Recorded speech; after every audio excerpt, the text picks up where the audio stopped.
Hello दोस्त, Alex education YouTube channel में आप सभी का मैं स्वागत करता हूं। फ्रेंड्स, आज इस वीडियो में हम लोग शुरू करेंगे वैद्युत रसायन, जिसको इंग्लिश में बोलते हैं फ्रेंड्स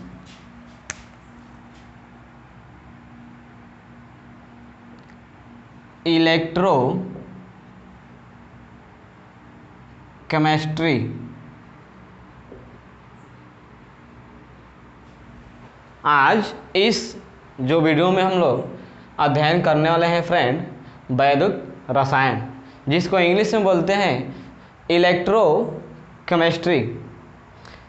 फ्रेंड्स, इस चैप्टर के नाम में ही सब कुछ है। जैसे इलेक्ट्रो का मतलब friend electrical energy, clear. Chemistry का मतलब केमिकल एनर्जी, क्लियर। तो फ्रेंड्स, जो इलेक्ट्रिकल एनर्जी है इसको हिंदी में बोलते हैं वैद्युत ऊर्जा। वैद्युत ऊर्जा। और जो केमिकल एनर्जी है इसको हिंदी में बोलते हैं फ्रेंड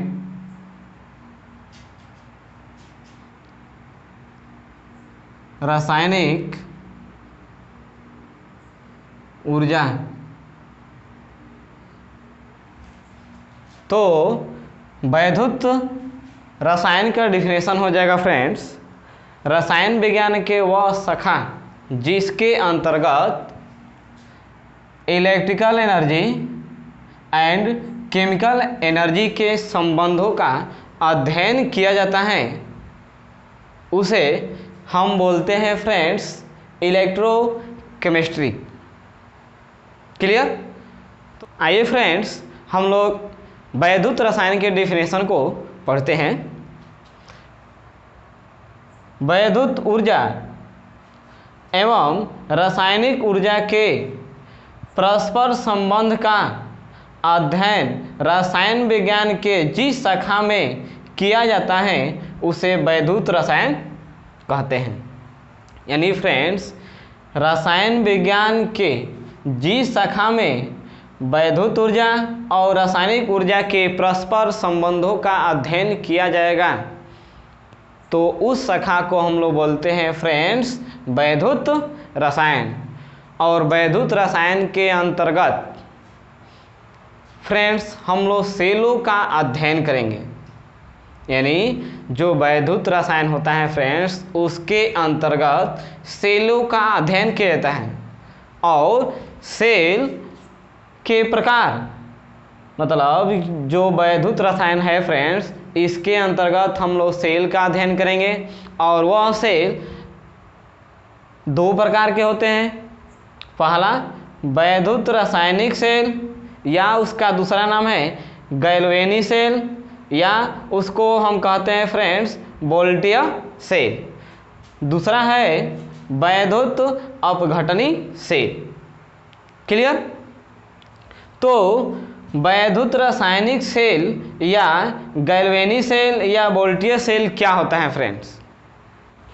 ऐसा कोई सेल जिसमें केमिकल रिएक्शन होती है और वह केमिकल रिएक्शन कन्वर्ट होता है केमिकल एनर्जी में, और उस केमिकल एनर्जी को जब हम लोग कन्वर्ट करते हैं वैद्युत ऊर्जा में यानी इलेक्ट्रिकल ऊर्जा में, तो उस सेल को हम लोग बोलते हैं फ्रेंड्स वैद्युत रासायनिक सेल। फिर समझिए, यदि कोई ऐसा सेल है जिसमें केमिकल रिएक्शन होता हो, यानी रासायनिक अभिक्रिया होती है, उस रासायनिक अभिक्रिया से रासायनिक ऊर्जा उत्पन्न होती है। यदि वह रासायनिक ऊर्जा को यदि हम कन्वर्ट करते हैं वैद्युत ऊर्जा में, तो उस सेल को हम लोग बोलते हैं फ्रेंड्स वैद्युत रासायनिक सेल। परिभाषा को पढ़ते हैं। वह सेल जो रासायनिक ऊर्जा को वैद्युत ऊर्जा में बदलता है उसे वैद्युत रासायनिक सेल कहते हैं। यानी वह सेल जो रासायनिक ऊर्जा को विद्युत ऊर्जा में बदलता है उसे हम लोग बोलते हैं फ्रेंड्स वैद्युत रासायनिक सेल, जिसका सबसे अच्छा एग्जाम्पल है फ्रेंड्स डेनियल सेल।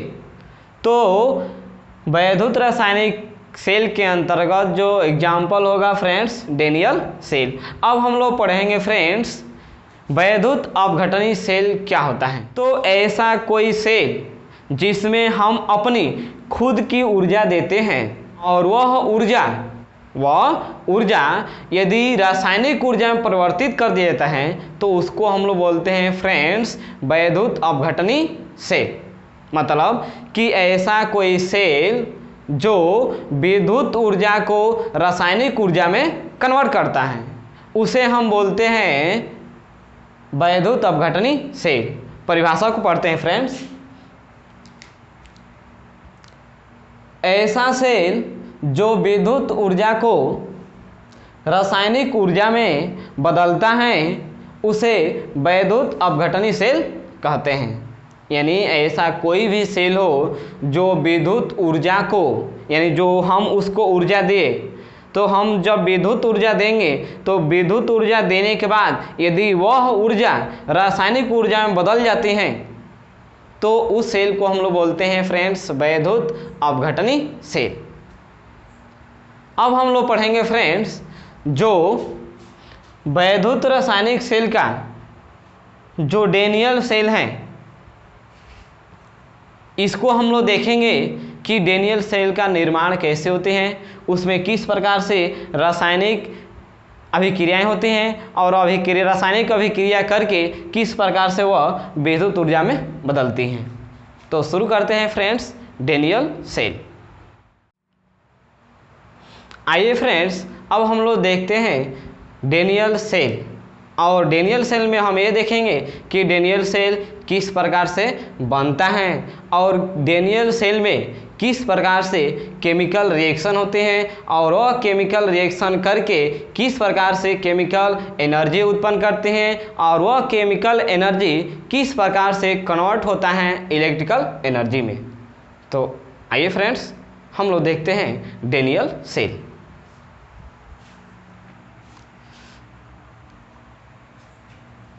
फ्रेंड जो डेनियल सेल होता है, डेनियल सेल में एक इलेक्ट्रोड होता है,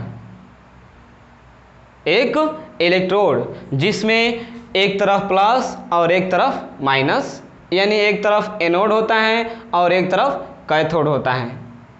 तो फ्रेंड्स हम देखेंगे सबसे पहले यह कि इलेक्ट्रोड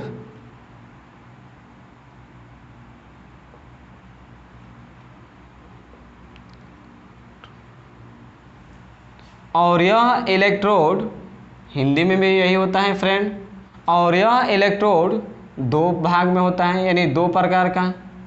एक होता है फ्रेंड्स एनोड, जिसको इंग्लिश में भी एनोड बोलते हैं। दूसरा होता है फ्रेंड्स कैथोड, इसको इंग्लिश में कैथोड बोलते हैं, कैथोड। तो हमने यह देखा फ्रेंड्स कि जो डेनियल सेल होता है, डेनियल सेल में एक इलेक्ट्रोड होता है और वह इलेक्ट्रोड एक तरफ एनोड का कार्य करता है और एक तरफ कैथोड का कार्य। तो यानी इलेक्ट्रोड दो भाग में बांटा जाता है फ्रेंड्स, एक एनोड में दूसरा कैथोड में। फ्रेंड्स डेनियल सेल के अंतर्गत जो भी मैं आपको बताऊंगा वह एक सीक्वेंस में होगा, मतलब एक क्रम में जब एक दूसरे के साथ हम जोड़ेंगे इस क्रम को, सीक्वेंस को, तब आपको समझ में आ जाएगा कि डेनियल सेल क्या होता है। ध्यान से देखिए। और फ्रेंड्स मैं आपको एक छोटा सा ट्रिक बता रहा हूँ, उसको ध्यान सुनिएगा। लोन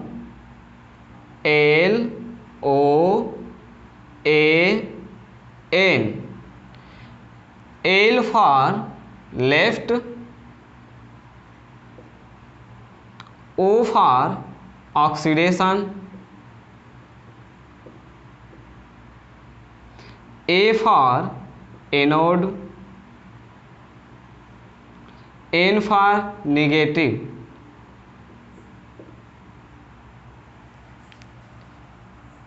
लेफ्ट मतलब लेफ्ट में फ्रेंड्स ऑक्सीडेशन का हिंदी होता है ऑक्सीकरण,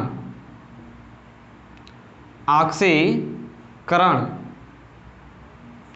और इसका अर्थ होता है फ्रेंड इलेक्ट्रॉन का दान करना, इलेक्ट्रॉन का दान करना।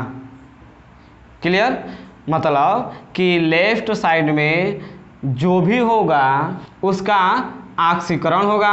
ऑक्सीकरण का मतलब कि वह खुद का अपना इलेक्ट्रॉन को दान करेगा, यानी जो उसके पास इलेक्ट्रॉन होगा वह अपना इलेक्ट्रॉन को दान करेगा।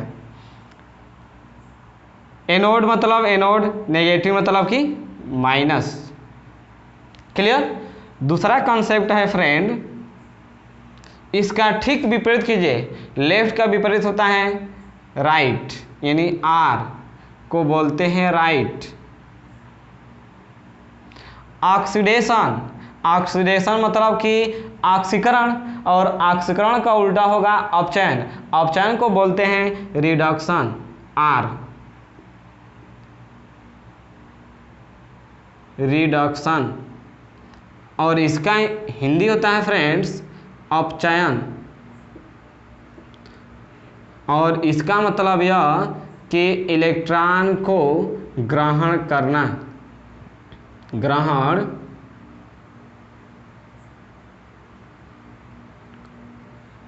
ग्रहण करना। क्लियर? और ए का मतलब एनोड, एनोड का ठीक विपरीत कैथोड मतलब कि सी, कैथोड। क्लियर? और एन का मतलब नेगेटिव मतलब कि माइनस, तो इसका विपरीत हो जाएगा friends P, positive, positive plus. Clear? तो अब हमने यह देख लिया फ्रेंड्स कि जो इलेक्ट्रॉन का दान करेगा वह लेफ्ट साइड में होगा, जो इलेक्ट्रॉनों को ग्रहण करेगा वह राइट साइड में होगा। अब यह देखेंगे कि डेनियल सेल किससे मिलकर बना होता है। तो डेनियल सेल जिंक और कॉपर से मिलकर बना होता है फ्रेंड्स। इसमें जो जिंक होता है फ्रेंड्स अत्यधिक या अधिक क्रियाशील होता है, अधिक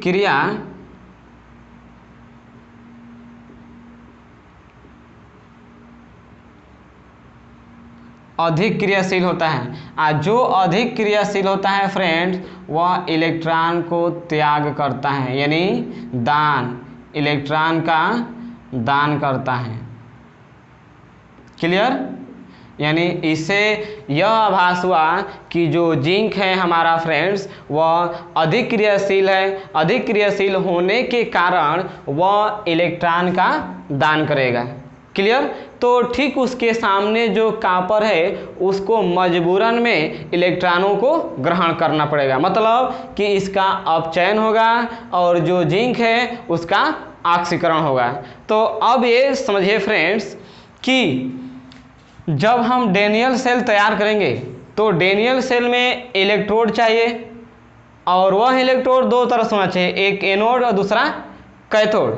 तो कौन इसमें से एनोड इलेक्ट्रोड बनेगा, कौन इसमें से कैथोड इलेक्ट्रोड बनेगा, इसको तय करने के लिए मैंने आपको बताया कि जिंक अत्यधिक क्रियाशील होता है, या अधिक क्रियाशील होने के कारण वह इलेक्ट्रॉनों को दान करता है। और जो इलेक्ट्रॉनों को दान करेगा मतलब कि ऑक्सीकरण होगा उसका, और जब उसका ऑक्सीकरण होगा मतलब कि ऑक्सीडेशन, ऑक्सीडेशन कहाँ हो रहा है फ्रेंड्स? लेफ्ट साइड में। तो लेफ्ट साइड में हमारा जो होगा वह जिंक होगा, और उसके ठीक जो सामने वाला है वह इलेक्ट्रॉनों को ग्रहण करेगा। इलेक्ट्रॉनों को ग्रहण करने वाला का मतलब कि अपचयन, और अपचयन का मतलब कि रिडक्शन। और रिडक्शन कहाँ है फ्रेंड्स? राइट में। तो जो राइट साइड है वहाँ पर होगा कॉपर।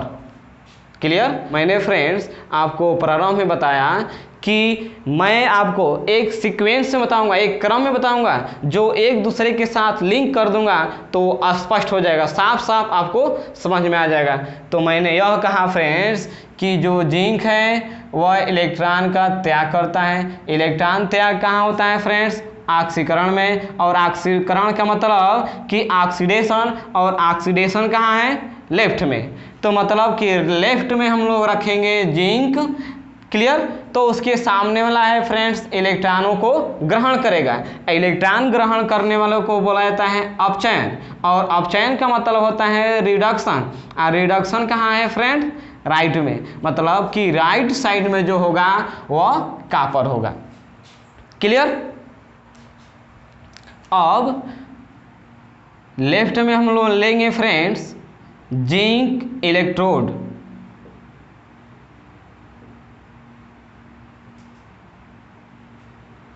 जिंक इलेक्ट्रोड, और राइट में लेंगे कॉपर इलेक्ट्रोड।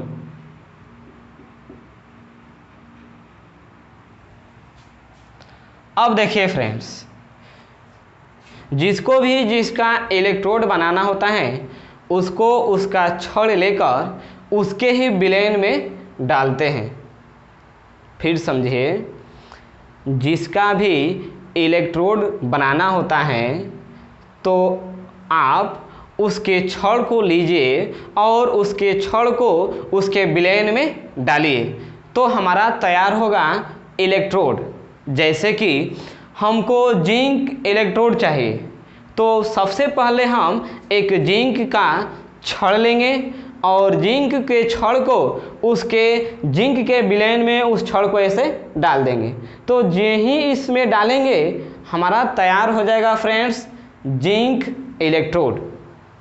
तो हमको 2 इलेक्ट्रोड तैयार करना है तो सबसे पहले हम 2 पात्र लेंगे।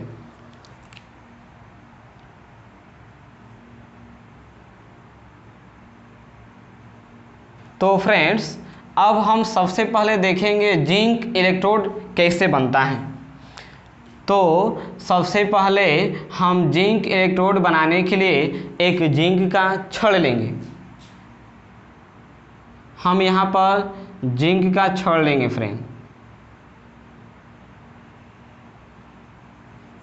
अब ये हो गया फ्रेंड जिंक का छड़, जिंक छड़। क्लियर? अब इस जिंक के छड़ को जिंक के विलयन में डालेंगे। आज जहाँ तक हमको पसंद है फ्रेंड्स जिंक का विलयन, वह है ZnSO4 जिंक सल्फेट। हमने सबसे पहले एक जिंक का छड़ लिया, उस जिंक के छड़ को हमने जिंक के विलयन में डुबा दिया।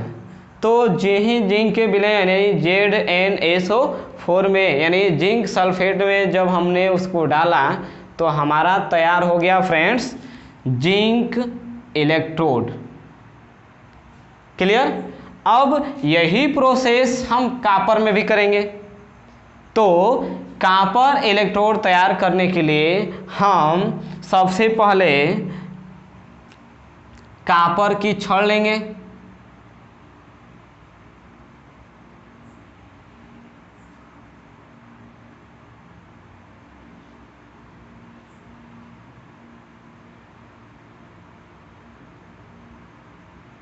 कॉपर की छड़, और इस कॉपर की छड़ को हम उसके ही यानी कॉपर के ही विलयन में डुबा देंगे और कॉपर का विलयन है फ्रेंड्स कॉपर सल्फेट। तो अब हम लोग जैसे ही कॉपर के छड़ को कॉपर के विलयन में डुबाया फ्रेंड्स, वह बनकर तैयार हो गया कॉपर इलेक्ट्रोड। क्लियर। अब इन दोनों इलेक्ट्रोडों को हम गैल्वेनोमीटर से कनेक्ट करेंगे।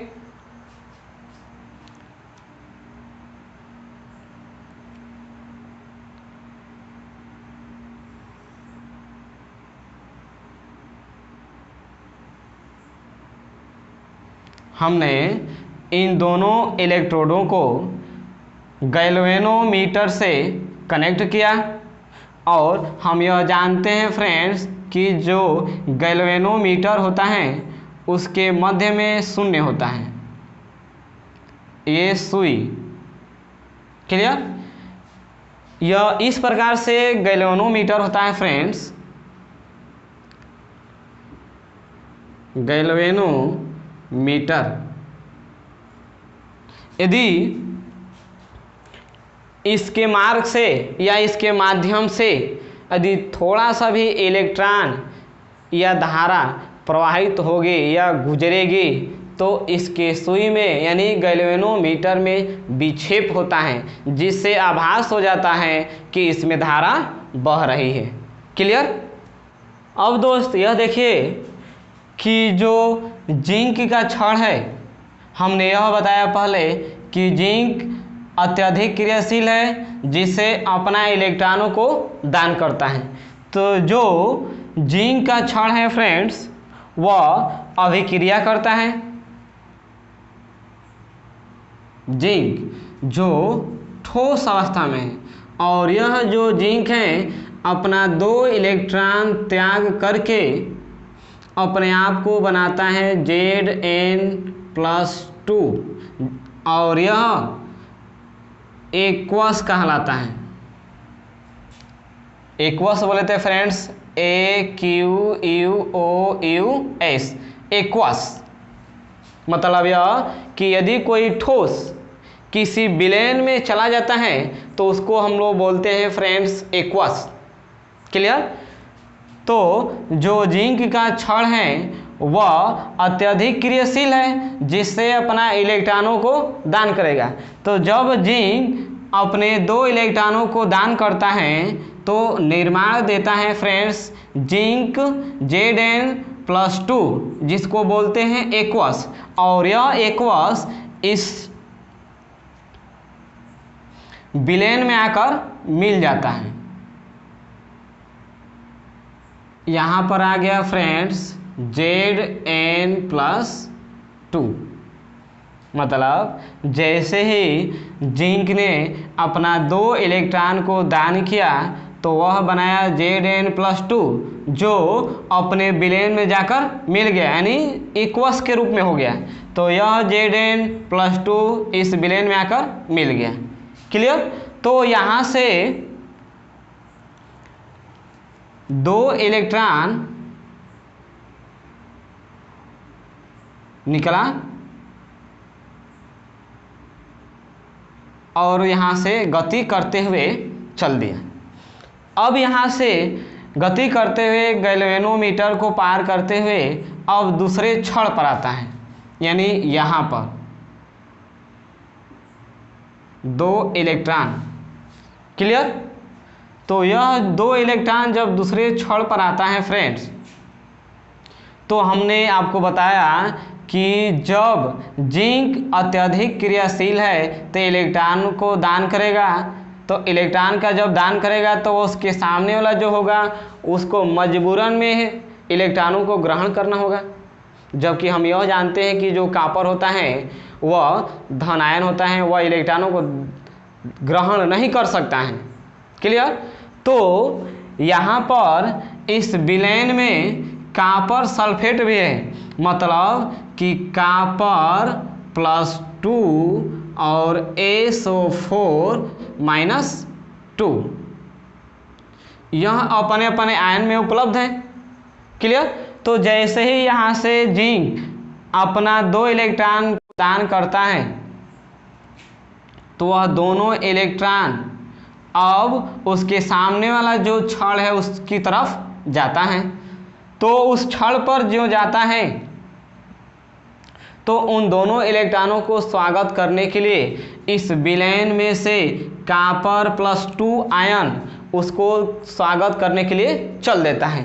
तो देखने को ये मिला फ्रेंड्स कि जो कॉपर आयन है, ये कॉपर आयन इन इलेक्ट्रॉनों को स्वागत करने के लिए उस अपने छड़ की तरफ चल देता है। तो यह कॉपर +2 आयन, क्लियर, जब इलेक्ट्रॉनों को ग्रहण करता है तो माइनस प्लस कट जाता है।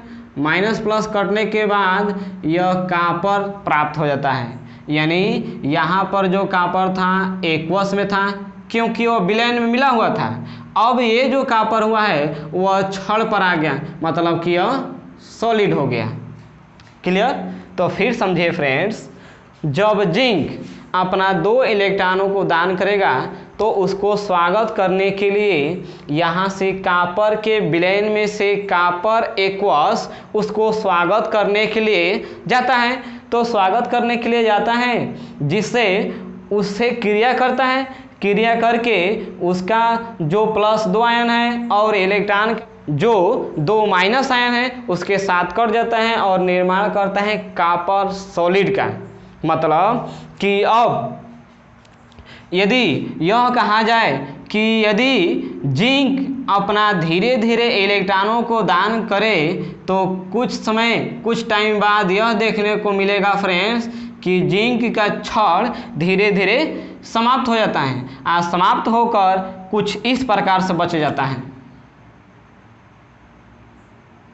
और उसके आयन इसके सतह पर एकत्र हो जाता है। क्लियर। तो आवश्यकता के अनुसार जितने इलेक्ट्रॉनों को त्याग करना होगा वह धीरे धीरे इलेक्ट्रॉनों को त्याग करेगा और वो इलेक्ट्रॉन एक कॉपर एक्वस जितने इलेक्ट्रॉन आएंगे, यदि 2 इलेक्ट्रॉन एक साथ आएगा तो कॉपर एक्वस एक ही बढ़ जाएगा। यदि और इलेक्ट्रॉन आए तो फिर से कॉपर एक्वस गए। तो जितने भी कॉपर एक्वस इधर इन इलेक्ट्रॉनों को ग्रहण करने के लिए जाएंगे वह कॉपर का निर्माण करेंगे जो ठोस अवस्था में होगा। कॉपर वह धीरे धीरे इन इलेक्ट्रॉनों को ग्रहण करके इस परत पर, इस छड़ पर जब वो कॉपर एक्वस आएगा तो ठोस अवस्था में हो जाएगा, धीरे धीरे जमना शुरू हो जाएगा।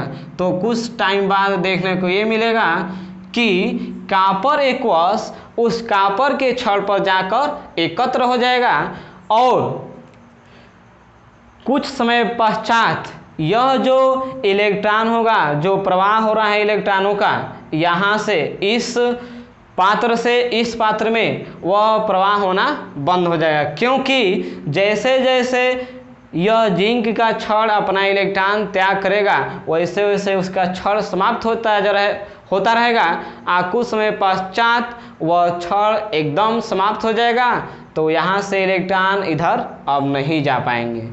क्लियर।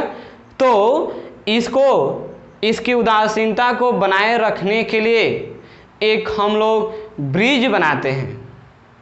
फिर समझिए, ये छड़ समाप्त न हो और इलेक्ट्रॉनों का प्रवाह न रुके, इसके लिए हम लोग एक ब्रिज का निर्माण करते हैं।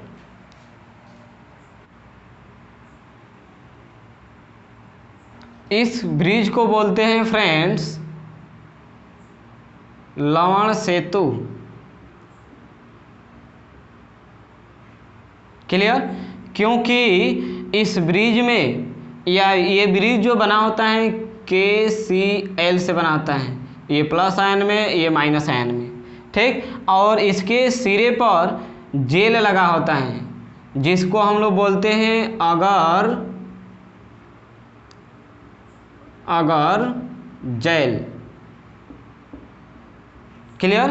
यानी इस ब्रिज के या लवण सेतु के दोनों सिरों पर जेल लगा होता है जिसका नाम है फ्रेंड्स अगर जेल।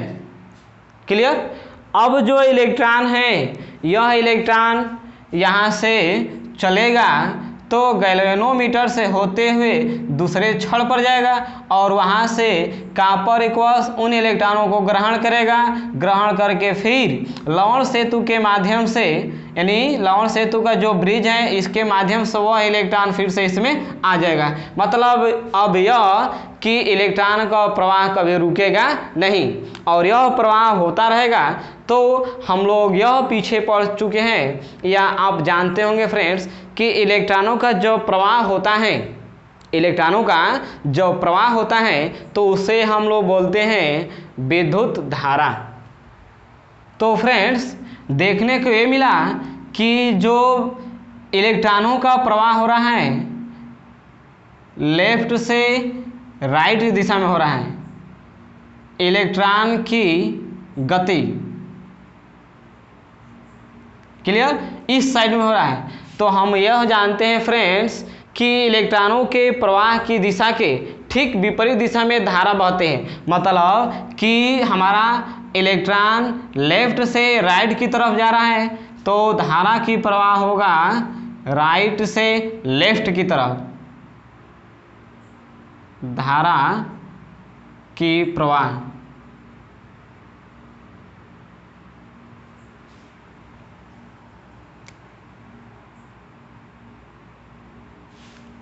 क्लियर। तो हमने यह सीखा फ्रेंड्स इसमें कि जब जिंक के इलेक्ट्रोड को या जिंक के छड़ को उसके विलयन में डाल दिया जाए तो तैयार होता है जिंक इलेक्ट्रोड, और कॉपर के छड़ को कॉपर के विलयन में डाल दिया जाए तो तैयार होता है कॉपर इलेक्ट्रोड। क्लियर। हम लोग यह जानते हैं कि जो इलेक्ट्रॉन होता है हमेशा ऋण आयन से धन आयन की तरफ जाता है। मतलब कि इलेक्ट्रॉन की दिशा लेफ्ट से राइट की तरफ है तो जिधर इलेक्ट्रॉन जा रहा है वहाँ पर धन चार्ज है। क्लियर। और जहाँ से वो जा रहा है वह ऋण चार्ज है। तो जो ऋण चार्ज है उसको हम लोग बोलते हैं फ्रेंड्स एनोड, जिसको इंग्लिश में भी एनोड बोलते हैं। और जो प्लस चार्ज है इसको हम लोग बोलते हैं फ्रेंड्स कैथोड। क्लियर। तो इस तरह से हमने यह देखा कि जहाँ ऑक्सीकरण हो रहा है यानी इलेक्ट्रॉनों का दान होता है वह लेफ्ट साइड है और उस लेफ्ट साइड में एनोड होगा। तो जहाँ से इलेक्ट्रॉनों का दान हो रहा है तो वह लेफ्ट साइड है और उस लेफ्ट साइड में क्या होगा फ्रेंड्स एनोड होगा। क्लियर। और उसमें नेगेटिव होगा तो नेगेटिव भी हो गया यानी माइनस। क्लियर। अब जहाँ इलेक्ट्रॉनों का ग्रहण किया जा रहा है, इलेक्ट्रॉनों का ग्रहण किया जा रहा है वहाँ पर फ्रेंड्स इलेक्ट्रॉनों को ग्रहण करने वाले को बोला जाता है अपचयन। जो अपचयन होता है फ्रेंड्स उधर कैथोड होता है, उधर कैथोड होता है जिसको हम लोग बोलते हैं फ्रेंड्स पॉजिटिव, यानी प्लस भी मिल गया। फ्रेंड्स इस सेल के आधे भाग को, सेल के इस आधे भाग को हम लोग बोलते हैं फ्रेंड्स ऑक्सीकरण, ऑक्सीकरण अर्ध सेल। क्योंकि इस सेल में ऑक्सीकरण तो हो रहा है लेकिन आधे भाग तक, तो आधे भाग तक ऑक्सीकरण हो रहा है इसलिए इसको हम लोग बोलते हैं फ्रेंड्स ऑक्सीकरण अर्ध सेल।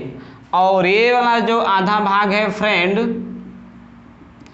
इस भाग को हम लोग बोलते हैं अपचयन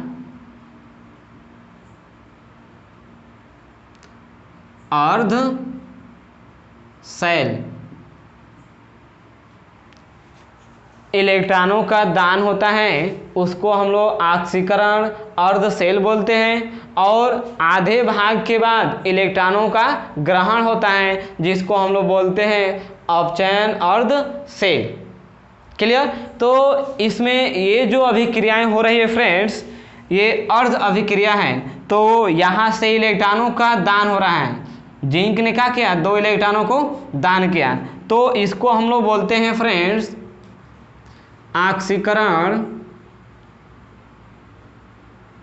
ऑक्सीकरण अर्ध अभिक्रिया।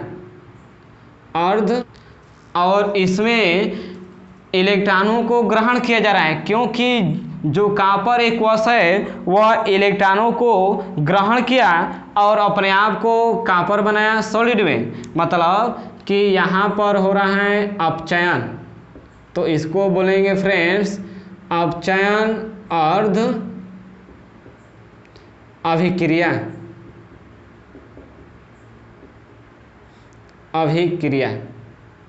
क्लियर। अब हम लोग देखेंगे फ्रेंड्स सेल अभिक्रिया। हमने यह देख लिया कि अर्ध ऑक्सीकरण अर्ध सेल और अपचयन अर्ध सेल। अब इन दोनों सेलों को, मतलब कि जो अर्ध अभिक्रियाएं हैं ऑक्सीकरण की और अपचयन की, यदि इन दोनों को एक साथ जोड़ देते हैं तो उसको हम लोग बोलते हैं फ्रेंड्स सेल अभिक्रिया। तो आइए देखते हैं सेल अभिक्रिया। सेल अभिक्रिया फ्रेंड्स, हमने जो आपको 2 अर्ध अभिक्रिया बताया है उन दोनों अभिक्रियाएं को हम लोग लिखेंगे। पहला है Zn, जो 2 इलेक्ट्रॉनों को त्याग करके अपने आप को बनाता है Zn2+। क्लियर। तो ये है सॉलिड में और यह है एक्वस। फिर इन दोनों इलेक्ट्रॉनों को ग्रहण किया कॉपर ने Cu2+, और 2 इलेक्ट्रॉनों को ग्रहण किया और अपने आप को निर्माण किया कॉपर सॉलिड, और यहाँ पर था एक्वस। क्लियर। तो इन दोनों को जब एक साथ जोड़ते हैं तो ये इसके साथ समाप्त हो जाता है। तो यहाँ पर होता है फ्रेंड्स Zn+, यहाँ पर हो जाता है कॉपर एक्वस, ये सॉलिड में हो गया, ये एक्वस में हो गया। क्लियर। एरो का चिन्ह इधर बन गया फ्रेंड्स Zn+2 एक्वस प्लस यहाँ पर बना कॉपर सॉलिड। इसको हम लोग बोलते हैं फ्रेंड्स सेल अभिक्रिया। ठीक बात है फ्रेंड्स। तो सेल अभिक्रिया वह होती है जब ऑक्सीकरण अर्ध अभिक्रिया और अपचयन अर्ध अभिक्रिया को जब दोनों को एक साथ ऐड किया जाता है तो फ्रेंड्स निर्माण होता है सेल अभिक्रिया। क्लियर। अब हम लोग देखेंगे फ्रेंड्स लवण सेतु का कार्य।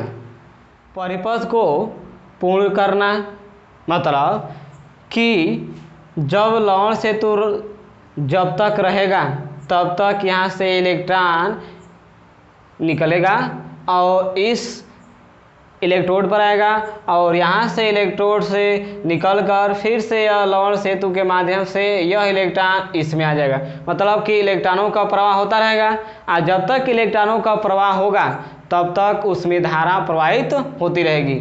तो परिपथ को पूर्ण करना होता है। दूसरा होता है फ्रेंड्स विद्युत उदासीनता को बनाए रखना। यह रॉड यानी इलेक्ट्रोड समाप्त न हो इसलिए हमने लवण सेतु का प्रयोग किया, और लवण सेतु का प्रयोग होता रहेगा तो जैसे जैसे इलेक्ट्रॉन जाएगा फिर वह इलेक्ट्रॉन इस लवण सेतु के माध्यम से इसमें आता रहेगा।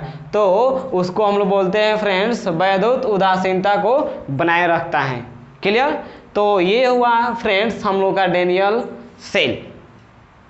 मैं आशा करता हूँ फ्रेंड्स कि अब तक मैंने इस टॉपिक में जो कुछ मैंने आपको बताया वह आप अच्छी तरह से समझे होंगे। एक बार फिर मैं इसको फ्रेंड्स रिवीजन कर दे रहा हूँ, ध्यान से सुनिए। वैद्युत रसायन, वैद्युत रसायन को बोलते हैं इंग्लिश में फ्रेंड्स इलेक्ट्रोकेमिस्ट्री। इलेक्ट्रो का मतलब होता है फ्रेंड्स इलेक्ट्रिकल एनर्जी, और केमिस्ट्री का मतलब होता है केमिकल एनर्जी। तो रसायन विज्ञान के जिस शाखा के अंतर्गत विद्युत ऊर्जा और रासायनिक ऊर्जा का अध्ययन किया जाता है उसे हम लोग बोलते हैं फ्रेंड्स इलेक्ट्रोकेमिस्ट्री। और इलेक्ट्रोकेमिस्ट्री के अंतर्गत सेलों का अध्ययन किया जाता है।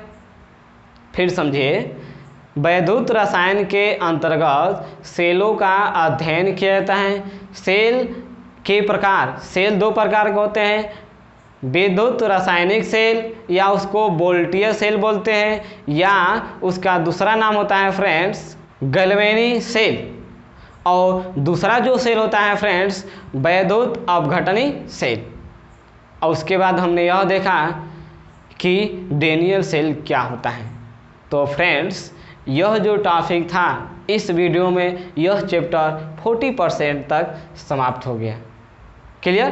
तो मैं आशा करता हूँ फ्रेंड्स यह वीडियो आपको पसंद आया होगा। यदि पसंद आया तो प्लीज़ लाइक करें, शेयर करें और कमेंट्स करें। और अभी तक हमारे चैनल को सब्सक्राइब नहीं किए हैं तो प्लीज़ हमारे चैनल को सब्सक्राइब करें। Thank you for watching video. Press the bell icon for notification. Thank you.